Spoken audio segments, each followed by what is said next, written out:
Welcome back. If you have not seen part 1 of this conversation, make sure you guys check out episode 13. This is episode 14, and we're going to continue to talk about the idea of how we can help each other and how our church can help you grow as a disciple along the discipleship path. Let's continue chatting about it.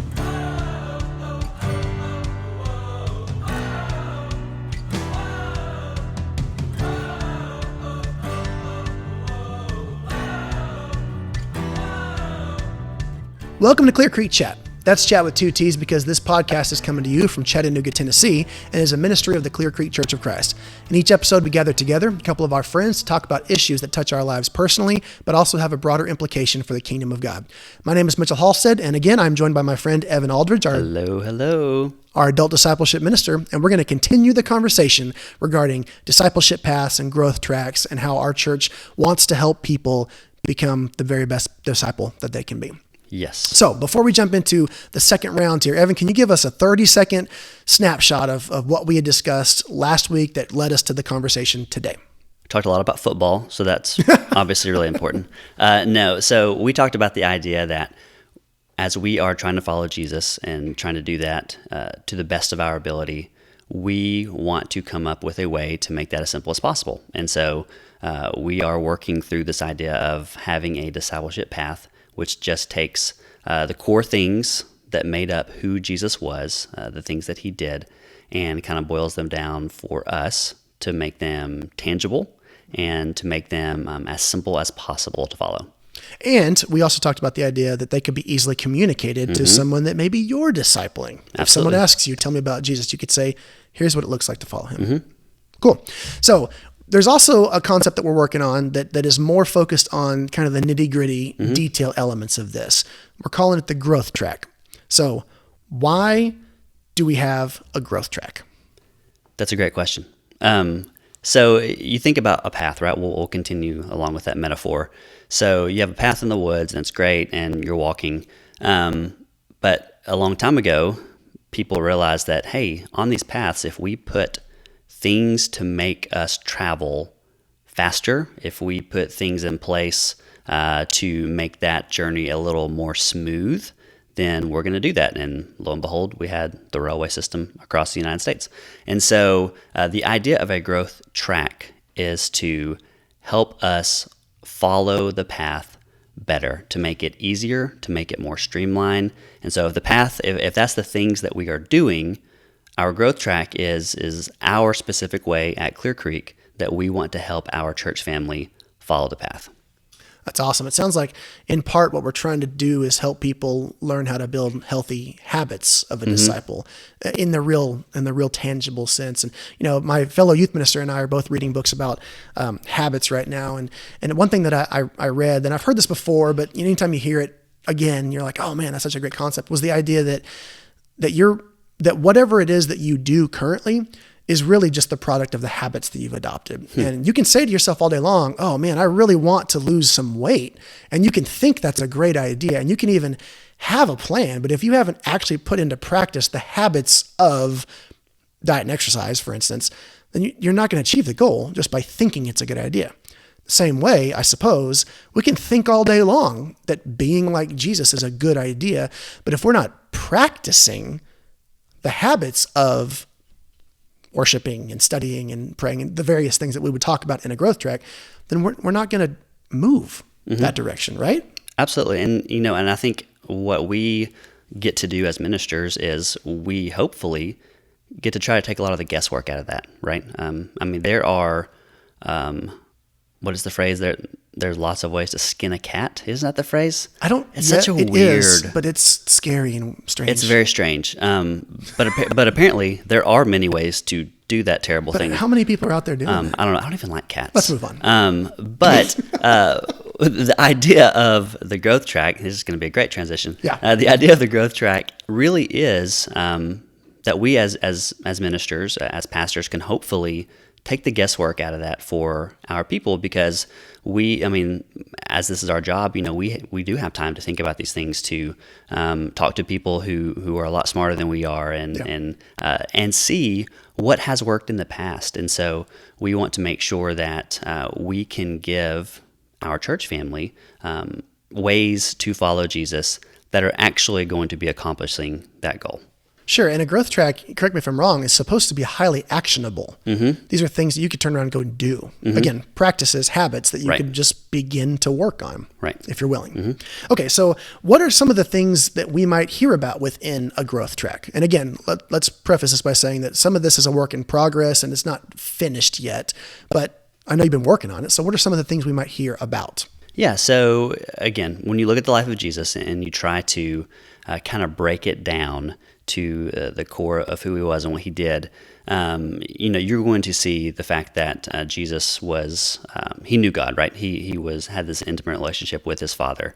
He lived in community. And so it's going to be things like that. And so if that's the part of the path, the part of the growth track is going to be helping people learn how to live in community, maybe what that looks like, or helping people learn how to know God better, maybe some different study habits or even ways to study that, again, are going to accomplish the things that we're actually trying to do in following Jesus.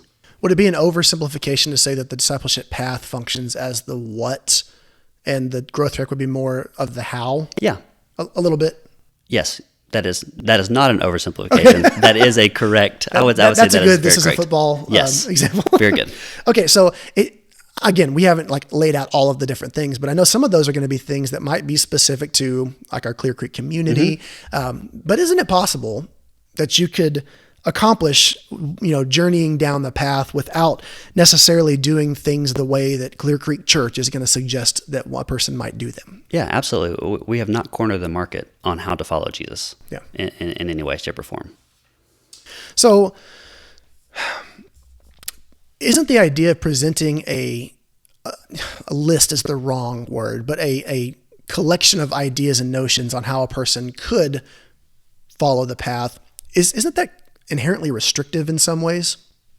I think, again, only if you make it so. So the idea of the growth track, you can look at it as a system, right? And some people don't like the word system. Some people think that it's too business-like or whatever. But for me, a system helps you streamline. It shouldn't help you. It shouldn't make something stifling, but it should help you streamline. And so again, it goes back to this idea of we as ministers, as pastors, we want to the best of our ability, take the guesswork out of what to do to follow Jesus better. And so we'll kind of go back to that example, right, of living in community.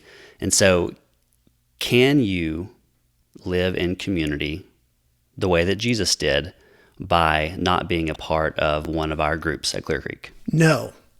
Wrong answer. Oh. Yes. Oh. You can absolutely do that.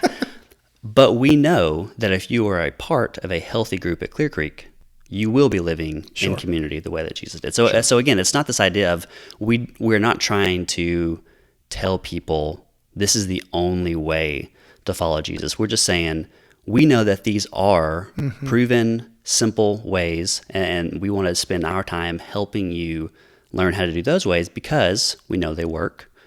We've seen how it worked in other churches. We've seen how it worked in the life of our own church. Sure. And in the life of the New Testament Christians. And so it's not supposed to be restrictive at all. It's not supposed to stifle. Again, it's to make it as simple as possible to follow Jesus. Yeah. And I think a good thing to remember is that the elements that would be presented within the growth track aren't going to be groundbreaking things that you've never heard of before. It's going to be stuff that you probably expect to hear. And that's important.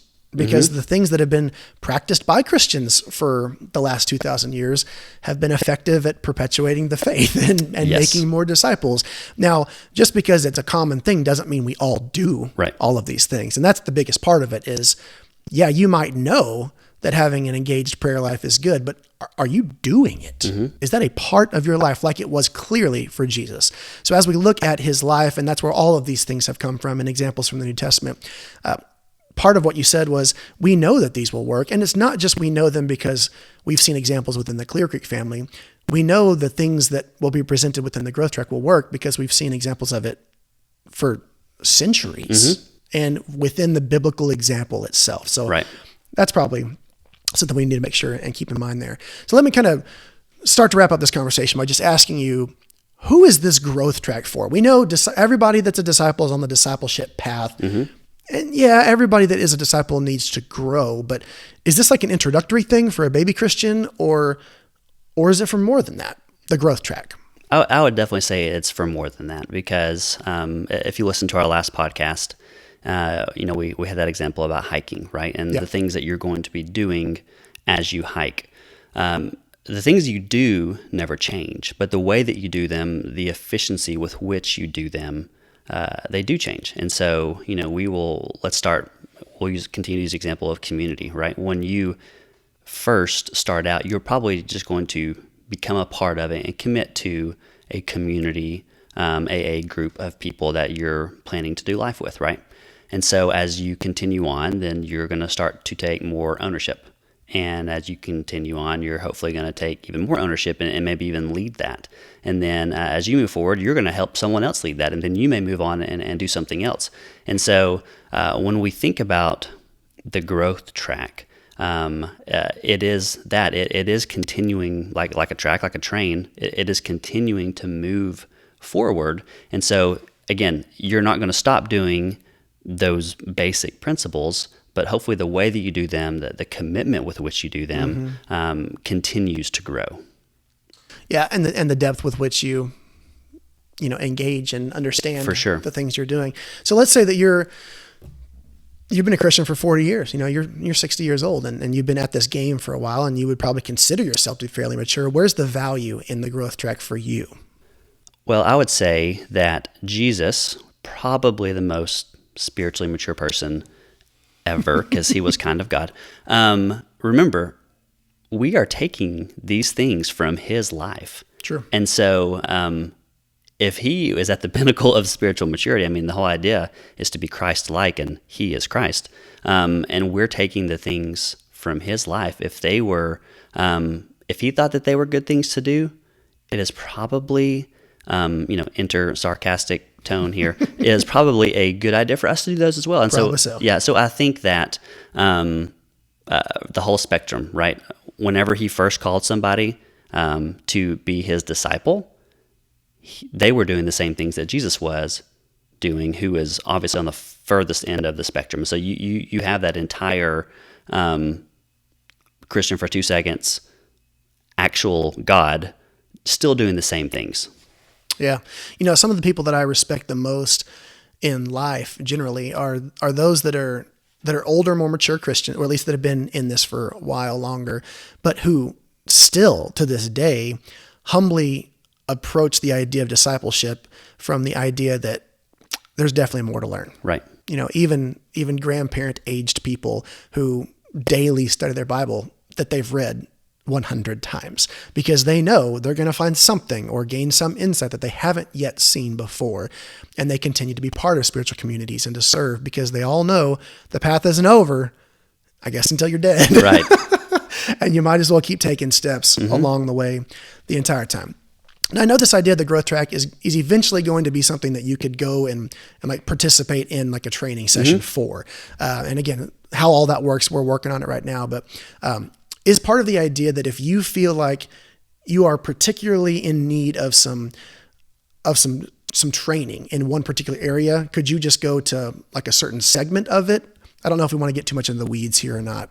Sure. Yes. We are all, naturally gifted and better at different things, right? We are, I'm a relational guy. And so doing things like, I like to pretend like I am.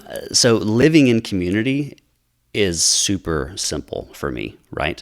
But there are other aspects that, more of I guess you could say the discipline side of things, studying, that is a lot more difficult for me, and I have to work harder, and I need a lot more help and more tips and medication and at times medication to help me do those things. Sure. And so yeah, we want to make sure that, again, the whole idea here is accessibility, right? We don't want to bar anyone, regardless of what they're good at or what they're not as good at in their pursuit of following Jesus. We don't want to hinder anybody from doing that. And so, yeah, if you feel like there is part of the path that you personally are struggling more with, you can go and hopefully we'll be able to help you move along and grow in that specific area.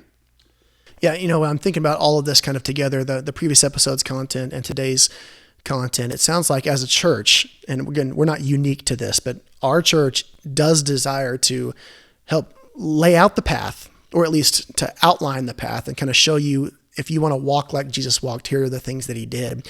And then also lay down some tracks so that if you want to do that better, if you want to be, increasingly more like him and take intentional steps, here are some things that we know you can do that will propel you down the path, habits, practices, etc., that can make you more like Christ. Absolutely. Not the only things necessarily, but proven things from his life, from the early church fathers, from a long history of Christians and people that we ourselves have known. Yep, 100%. And seen evidence. Cool. Well, I think that's all the time we've got for our chat today. Evan, thank you again for joining me on the podcast. Sure. It's always fun. And thank you for helping to guide our church family towards discovering how we can best fulfill our mission of making disciples who make disciples who make disciples. And to the rest of you out there, if you are a disciple, I'd like to remind you that your job, you have been called to spread the good news of Jesus Christ to your neighbors, throughout your community, and to the very ends of the earth. Grace and peace.